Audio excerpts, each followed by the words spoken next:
The chainsaw was already biting into my next row of Christmas trees when I reached the west field. Fresh fir sap shone on the stumps, and a skid steer was dragging 12-foot Fraser firs toward an HOA access road that did not belong on my farm. The HOA president stood beside the machine with a rolled site map under her arm, watching the new mountain view open behind her. Those are overgrown screening trees. We're restoring the residence view. I did not step in front of the equipment. I filmed the license plates, photographed every stump, and asked the crew supervisor to show me the written work order. He unfolded it on his hood, and the project line read, "Scenic View Corridor, not Vegetation Safety." Then our consulting forester knelt beside the nearest stump, brushed away the sawdust, and counted 11 tight growth rings. The aluminum planting tag still hung from the severed trunk. These were not wild trees. They were my oldest sale-ready crop. Worse, orange paint continued down 2 more rows, marking dozens of trees the crew had planned to cut before sunset. The view corridor was only the first thing the HOA's paperwork was about to expose. I was Elias Eli Warren. Consulting forester Leah Morgan had come to inspect storm runoff. If she had arrived an hour later, the crew might have buried the tagged stumps beneath the branch pile. I held my phone where everyone could see it and told the supervisor that I was withdrawing any permission he believed he had to work on my land. His name was Aaron Pike. He looked from me to Vanessa Cole, the HOA president, then lowered one gloved hand toward the shutdown switch on the skid steer. Vanessa stepped between us. "The board approved this corridor. You can complain after the work is finished." I asked her for the recording number of the easement she was relying on. She did not give me one. Instead, she unrolled a colored landscape exhibit across the hood of Aaron's truck. A green band labeled View Maintenance crossed a row of stylized trees, but the page had no surveyor's seal, deed reference, scale, or visible monument. Aaron shut down the saw crew while I emailed him and Vanessa a written notice directing all HOA personnel and contractors to leave the field. He photographed my notice, gathered his workers near the road, and said he would not restart until someone proved where the boundary lay. Vanessa called that unnecessary and warned me that the HOA would charge me for the delay. Leah and I walked the raw corridor after the machine stopped. We counted 118 fresh stumps, several crushed irrigation risers, and deep tire ruts leading toward the drainage swale. She marked 12 representative stumps for preservation, while I photographed each orange-painted trunk still standing. At the far end of the cut, I found an old iron pin beneath the pine litter. It sat well downhill from the green band on Vanessa's exhibit. If that pin was the monument shown in my deed, then the HOA's map was not merely inaccurate. It had shifted an entire cutting corridor onto my farm. The question was whether someone had made a careless mistake or whether the board had known exactly what the real boundary showed. I left the iron pin exactly where I found it and set a bright utility flag several feet away so nobody would disturb it by accident. Leah photographed its position against the tree rows and the clubhouse roofline. Then we walked back toward the equipment shed, following the empty strip the crew had carved through 11 years of work. Evergreen Hollow covered 42 acres, but only 26 were planted at any one time. My father had bought the first parcel when I was 12. He taught me that a Christmas tree farm was less like a crop field than a calendar you could walk through. Seedlings went into one block while another was being shaped, tagged, and prepared for families who might return every December for a decade. Nothing happened quickly. A mistake made in one afternoon could remain visible for years. The west field held Fraser firs planted in staggered seasons. Each row had a letter, and each tree carried a small aluminum tag linked to our ledger. The older trees were scheduled for the coming holiday harvest. Some had already been reserved by longtime customers who wanted a specific height or shape. Younger trees filled the next rotations behind them. Caleb Dunn, my farm manager, arrived while Leah and I were counting damage. He had worked beside my father before taking the job with me. Caleb stopped at the edge of the clearing and removed his cap. For several seconds he said nothing. "Your dad planted the first row over there," he finally said. I knew which row he meant. My father had used blue tags that year because he had misplaced the box of silver ones. 3 blue tags lay among the cut branches. We spent the afternoon building an inventory instead of clearing debris. The crew had felled 118 trees, several irrigation risers were crushed, and the skid steer had pressed deep ruts across the drainage swale. The damage was not limited to what could be loaded onto a Christmas tree trailer. Compacted soil, broken water lines, and disrupted runoff could affect the rows below the corridor long after the branches dried. The timing made it worse. We were 3 weeks from opening weekend. Seasonal workers were due to begin trimming the sales lot, and our printed reservation cards already identified trees in the west field. That evening, one family emailed a photograph from the previous Christmas. Their 2 children were standing beside a Fraser fir marked C14, asking whether they could cut it this year. I recognized the code on the tag Leah had found hanging from the severed trunk. I closed the message without answering because I did not yet know what to say. Vanessa's formal letter arrived the next morning on Summit Crest HOA stationery. It described the felled trees as volunteer evergreens inside a shared view maintenance area. It demanded that I allow the contractor to finish the corridor and warned that the association might seek reimbursement for delay charges. The letter cited a developer landscape exhibit dated 17 years earlier. It did not identify a recorded easement, deed book, instrument number, or legal description. The farm had never paid HOA dues, received HOA notices, or granted Summit Crest access. Caleb had maintained that boundary for nearly 20 years and had never seen an HOA crew enter the field before. I pulled the deed package from the fireproof cabinet in my office. The recorded subdivision plat showed the HOA parcel ending along a broken line north of our western field. Vanessa's exhibit used a smooth green band that drifted downhill through the Fraser fir rows. When I overlaid photocopies against the window, the clubhouse matched, the service road matched, and the property line did not. Rebecca Sloan, the property attorney recommended by our title agent, told me not to treat either drawing as the final answer. She asked for the deed descriptions, the recorded plat, title documents, photographs of the monuments, and Vanessa's original digital file. She also sent a preservation notice covering the stumps, work orders, board communications, contractor invoices, meeting minutes, and map history. Before I scanned the last page, I noticed a handwritten measurement on an older survey attached to my closing documents. It placed the clubhouse corner 146 feet from the boundary monument. On Vanessa's landscape exhibit, that same distance appeared to end inside my cut field. One of those references had been moved by nearly 70 feet. Rebecca said the next call had to be to a licensed surveyor. Jordan Price arrived 2 mornings later with a survey crew, a robotic total station, and no interest in Vanessa's green band until he had reviewed the recorded documents. He was a licensed surveyor who spoke slowly whenever a question tempted someone toward a quick answer. Rebecca had already sent him my deed, the Summit Crest parcel description, the final subdivision plat, and the older survey from my closing file. Jordan began at the county road, not at the stumps. His crew recovered an iron monument near our southeast corner, checked it against 2 deed calls, and then worked uphill through the farm. The second monument stood beside an old stone pile Caleb remembered from my father's time. The third took nearly an hour to locate beneath pine litter and compacted soil near the west field. I watched Jordan brush the cap clean carefully. My father warned me never to decorate a survey pin with fence wire or paint because the marker needed to remain what it was, not what an owner wanted it to be. Seeing that iron cap emerge from the soil felt less dramatic than the bright HOA map Vanessa had displayed. It also felt far more permanent. Jordan would not announce a conclusion beside the pin.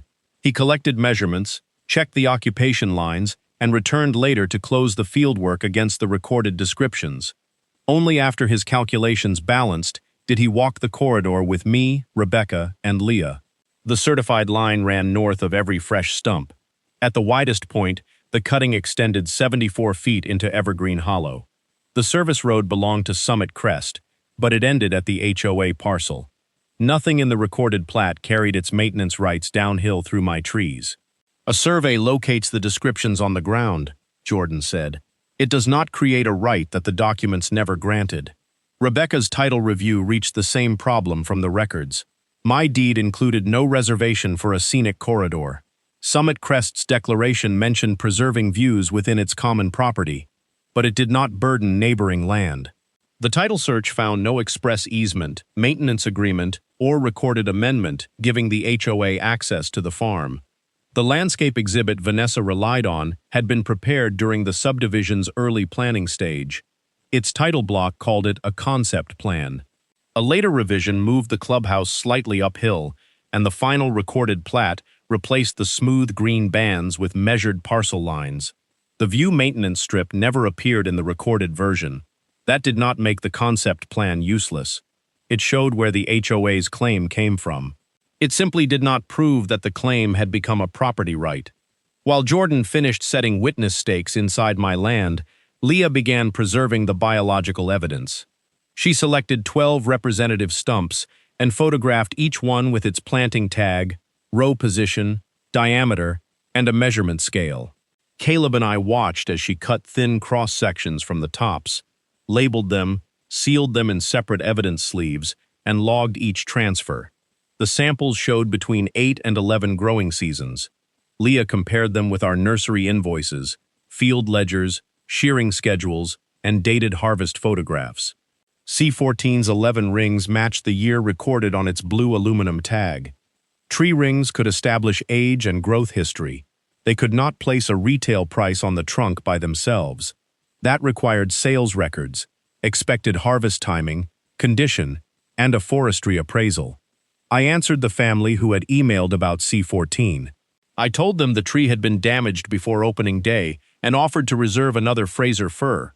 Their mother replied that the children had named the tree North Star the year before and would rather choose a smaller one from the same row. Her kindness landed harder than anger would have.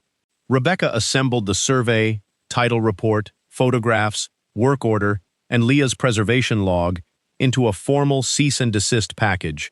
It demanded written confirmation that Summit Crest would not enter the farm, remove debris, alter stumps, or cut the 43 orange-marked trees while the parties evaluated the claim. Aaron Pike responded first. He confirmed that his company would not return without written authority and proof of the work boundary. The HOA did not provide either one. Vanessa sent a 2-paragraph reply saying the board rejected Jordan's survey because it had not commissioned him. The next afternoon, a laminated notice appeared on my farm gate. It accused me of obstructing authorized view maintenance and stated that contractor delay charges would be assessed against me beginning Monday. The notice carried the Summit Crest seal and Vanessa's signature. It also carried something her earlier letter had not, a board resolution number. Rebecca asked for the resolution and the meeting minutes behind it. By sunset, Vanessa had circulated the notice to every household in Summit Crest, turning a boundary dispute into a public accusation before we had seen the vote she claimed authorized everything. The first resident email arrived before breakfast. By noon, there were 9. Some were questions, but others repeated Vanessa's wording. I had blocked a community project, created unnecessary contractor costs, and threatened a view residents believed they had purchased with their homes. I drafted angry replies and deleted them. Rebecca suggested a factual statement. I wrote that Evergreen Hollow was not part of Summit Crest, that licensed survey work placed the cutting on our farm, and that records would guide the civil process. I did not attach the stump photographs. The trees did not need to become decorations in a neighborhood argument. The weather added pressure that weekend. A cold rain fell for 14 hours, filled the skid steer ruts, and sent muddy water across the damaged swale toward a younger noble fir block. Caleb called me before dawn.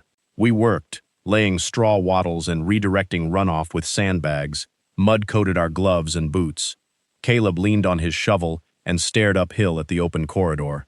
They got their view, he said. We got their water.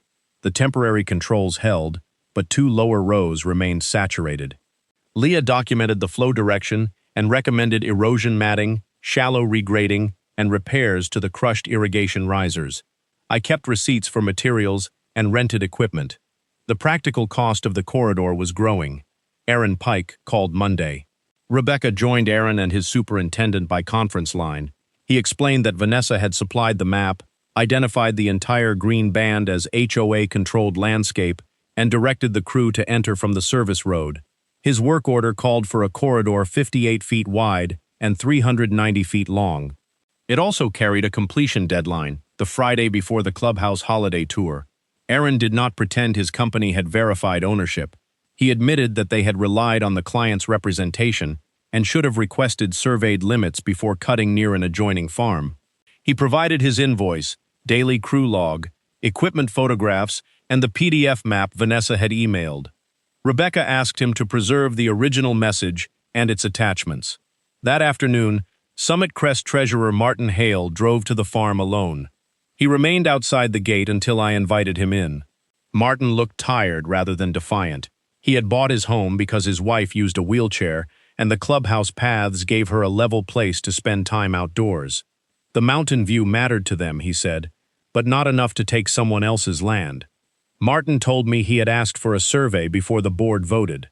Vanessa answered that the developer's concept plan had already settled the boundary question. The resolution passed 4-1, with Martin voting against it.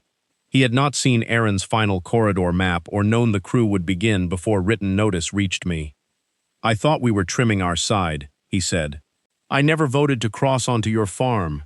Rebecca later obtained the meeting packet through the HOA's attorney.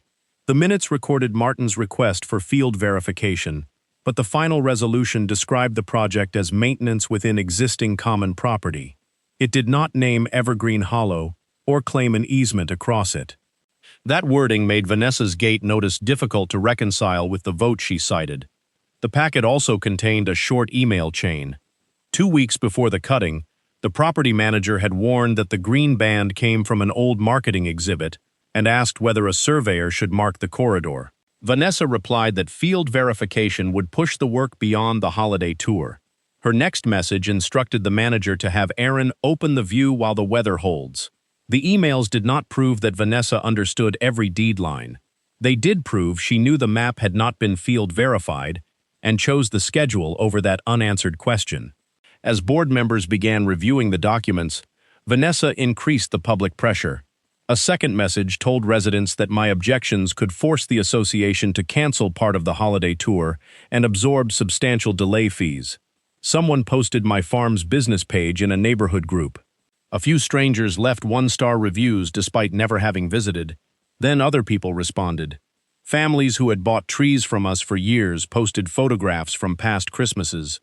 One woman wrote that my father had stayed after closing to help secure a tree to her car during a snowstorm. Caleb printed that comment and taped it beside the office register. The support did not repair the Westfield, but it reminded our seasonal workers that the farm existed beyond Vanessa's version of it. The next morning, Leah discovered that several branch piles had been shifted. Stumps we had marked remained intact, but loose crowns and tags had been moved closer to the HOA road. I photographed the changed positions and checked the equipment shed camera rather than accusing anyone. The recording showed 2 people wearing Summit Crest maintenance jackets entering after dusk. They photographed the orange-marked trees, lifted branches from the debris pile, and carried something flat back toward the service road. The camera was too far away to identify the object. It was close enough to show that the HOA's representatives had returned after receiving the preservation notice. Rebecca watched the recording twice, then told me not to touch the debris field. Whatever they had removed, the next step could no longer be another exchange of letters. Rebecca filed the complaint the following week. It asked the court to declare the parties' property rights, prevent further entry or cutting, preserve the disputed corridor, and award damages that could be supported by evidence.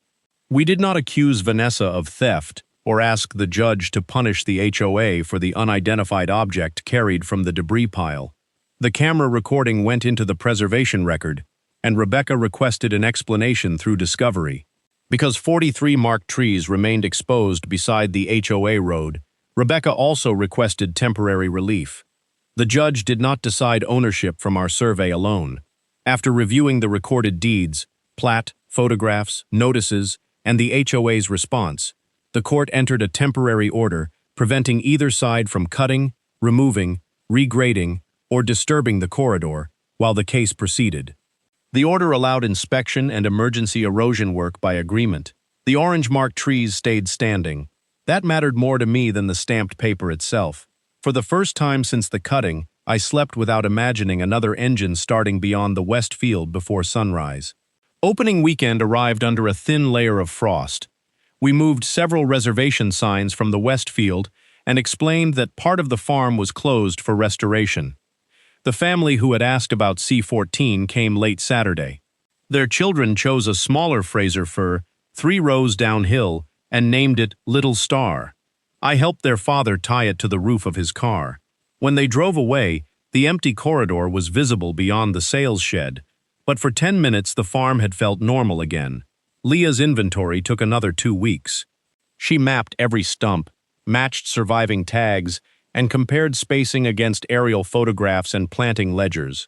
Of the 118 trees, some were sale-ready Fraser firs, some needed another season, and a smaller number would probably have been culled for uneven growth. She refused to value all of them as perfect retail trees. That restraint strengthened the report. The growth rings established ages between 8 and 11 seasons. The tags and ledgers identified planting blocks. Nursery invoices documented acquisition and planting costs. Shearing logs and dated photographs showed maintenance. Sales records established the farm's historic prices and likely harvest timing. A separate forestry appraiser then calculated current inventory loss, discounted future crop loss, replanting expense, soil repair, erosion control, and the time required for replacement trees to mature. The HOA hired its own appraiser. His report argued that the larger Fraser firs had exceeded the size preferred by many residential customers, and that several stumps showed imperfect symmetry. He also questioned whether every reserve tree would have sold that season. Leah agreed with part of his criticism and adjusted 2 categories. She did not retreat from the underlying conclusion. The corridor contained a documented commercial crop, not volunteer brush. Rebecca told me that honest deductions were not concessions. They were the difference between an estimate designed to persuade and a number designed to survive examination. Discovery filled her conference room with boxes and digital folders. Aaron produced his original email from the HOA property manager, the attached corridor PDF, equipment photographs, timesheets, and a message confirming the holiday tour deadline. His crew log recorded 118 cuts before shutdown, matching our count. It also noted that Vanessa had visited the site twice during the work. The HOA produced board packets, invoices, declarations, archived planning exhibits, and internal correspondence. The maintenance workers seen on my camera admitted moving branches because Vanessa asked them to recover orange marking samples and photograph what she called diseased tops. They had carried away a flat plastic evidence tote containing several loose tags. The tote was returned through the attorneys. Leah documented its condition and separated its contents from the material collected under her original chain of custody. That explanation prevented the recording from becoming something more dramatic than it was. It also showed that Vanessa had directed employees into the corridor after receiving Rebecca's preservation notice. Martin Hale's deposition lasted 3 hours. He testified that he had requested field verification because the concept exhibit lacked dimensions. Vanessa assured the board that management had confirmed the green strip as common property. The written resolution authorized maintenance on existing common land. Martin said he would not have voted for any project involving neighboring property, even if the view increased home values. Vanessa's deposition was more guarded. She said she relied on the concept plan, the property manager, and years of resident expectations. She acknowledged receiving the manager's question about a survey, but believed it reflected excessive caution, not a genuine boundary problem. When Rebecca asked for the source of the 70-foot shift, Vanessa said she did not create the contractor map and had never compared it with the recorded plat. Her answer left responsibility divided among the board, management, and contractor, but the documents narrowed the gaps. The board resolution did not authorize entry onto my farm. The property manager had raised the missing survey. Aaron had cut exactly where the HOA's PDF directed. Vanessa had prioritized the holiday deadline and stood in the field while the work continued. By then, Summit Crest's attorney had proposed mediation. Rebecca agreed, but continued preparing for the preliminary injunction hearing. She organized the case into 4 connected tracks: ownership records, surveyed location, the HOA's instructions, and measured harm. No single tree ring or map would carry the claim by itself. The evening before the hearing, Aaron's attorney delivered the native design file used to export the contractor PDF. A deleted layer became visible when the file history was restored. Beside the green corridor sat a note that had never appeared on the Cruise version. Property lines approximate. Field verify before construction. The restored note changed the hearing preparation, but Rebecca would not call it a smoking gun. We still needed testimony explaining who removed the warning layer and why. What the note established immediately was simpler. The source drawing warned against using its property lines for construction without field verification. Aaron authenticated the file and confirmed that his crew never received the warning. His superintendent testified that Vanessa walked the proposed corridor with him before cutting began. She pointed downhill through the Fraser fir rows and said the green band marked HOA landscape. He assumed the limits had been verified because the work order came from an established association and included exact dimensions. Summit Crest's attorney offered a coherent defense. The concept exhibit had circulated for 17 years. The clubhouse had been marketed with a mountain view, and residents believed dues funded maintenance of that view.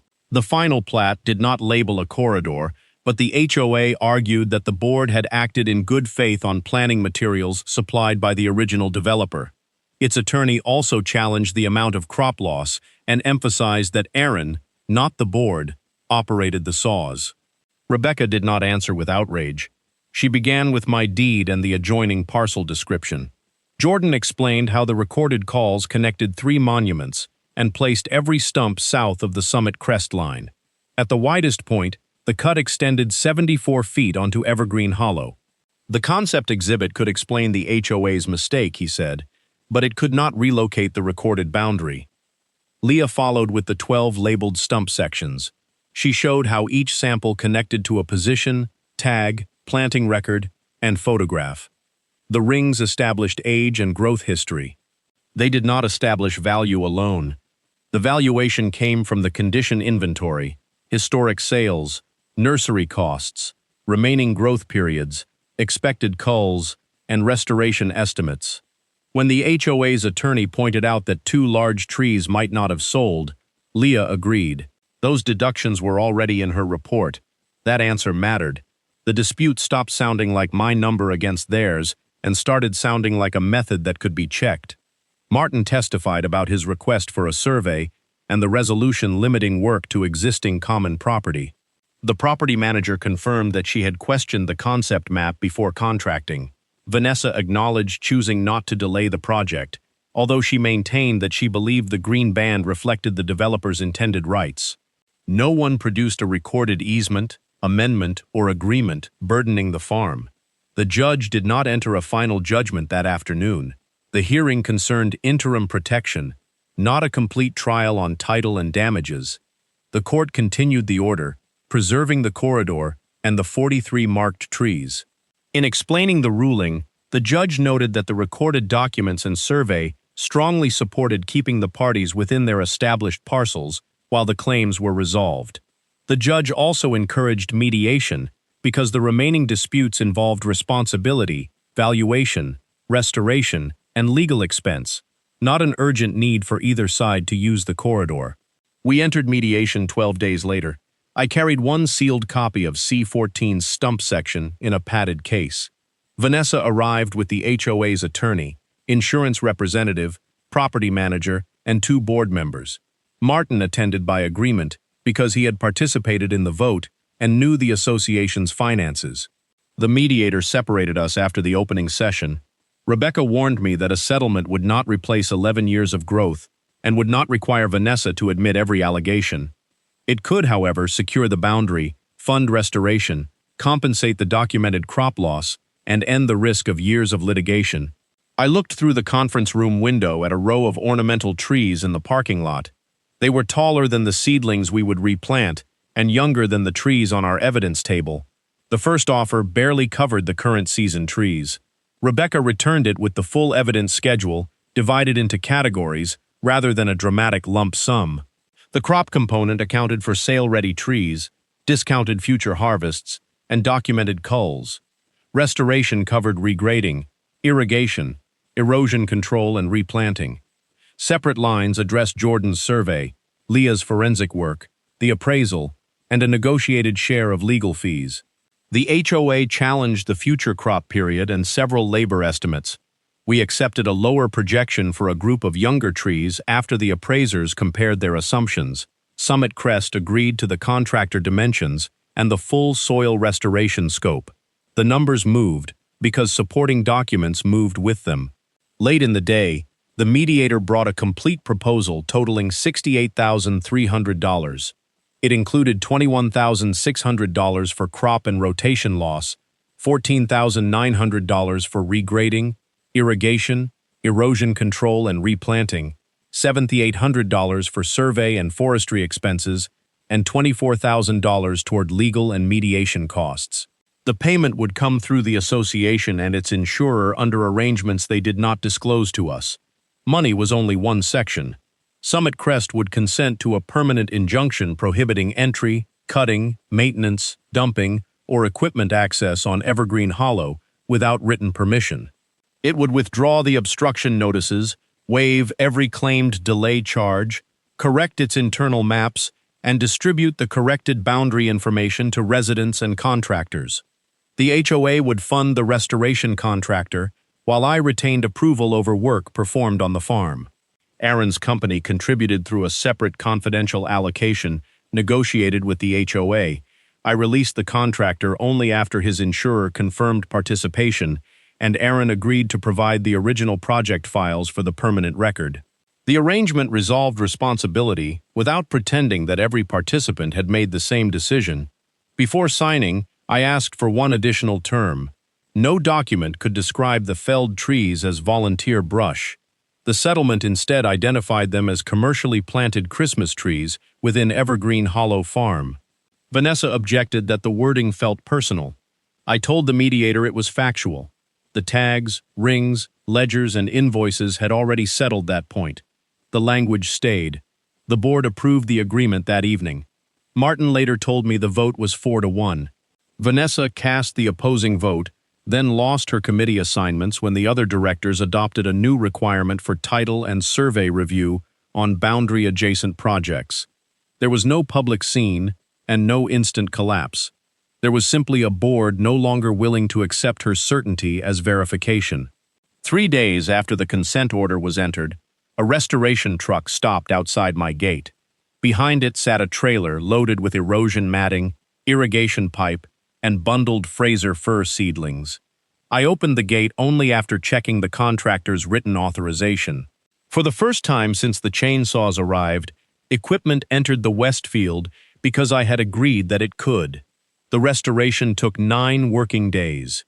Crews lifted the compacted soil, reshaped the drainage swale, replaced the crushed irrigation risers, and covered the exposed slope with erosion matting. Jordan returned before the final grading to mark the recorded boundary with witness posts set inside my land. The HOA service road ended where the documents had always said it ended.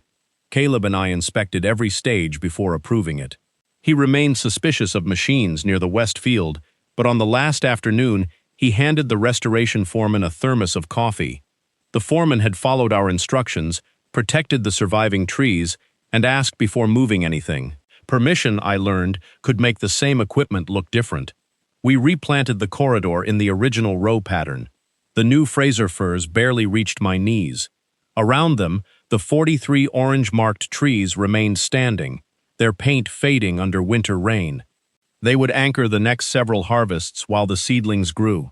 The farm finished the Christmas season with less premium inventory, but visitors beyond expectations. Some Summit Crest residents came down to buy trees after receiving the corrected boundary notice.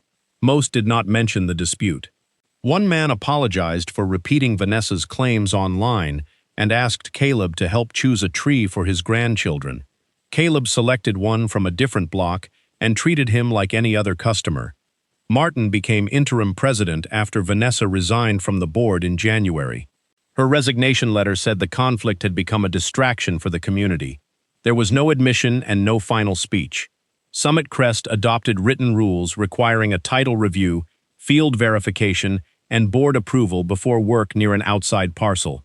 The association also removed the phrase "view maintenance area" from every internal map bordering Evergreen Hollow. The settlement funds paid the restoration bills, expert costs, crop losses, and the negotiated legal expenses. They did not buy back the time inside those 118 trunks. That was the one category no damage schedule could truly replace. Leah returned the preserved stump sections after the case closed, except for the samples retained with the legal record. I kept C14 in the farm office beside its blue planting tag and the ledger page bearing my father's handwriting. The polished surface showed 11 narrow rings, each one representing a season of planting, shaping, drought checks, winter storms, and waiting. The children who had named it North Star sent us a drawing after Christmas. It showed one large tree above a row of tiny ones, with a crooked yellow star filling half the sky. I pinned it beside the stump instead of the photograph of the cleared corridor. By spring, the new seedlings had taken hold. I walked the west field one cool morning and pressed a thumb against the green growth at the tip of the first row. The clubhouse was still visible uphill, but the view no longer felt like something taken from me. It was simply a temporary opening that time would close. The HOA had treated my trees as scenery that could be removed in an afternoon. The rings proved what the board had ignored. Every visible foot of growth carried years of work behind it. Around the old stump, the new Fraser firs had begun forming their first ring.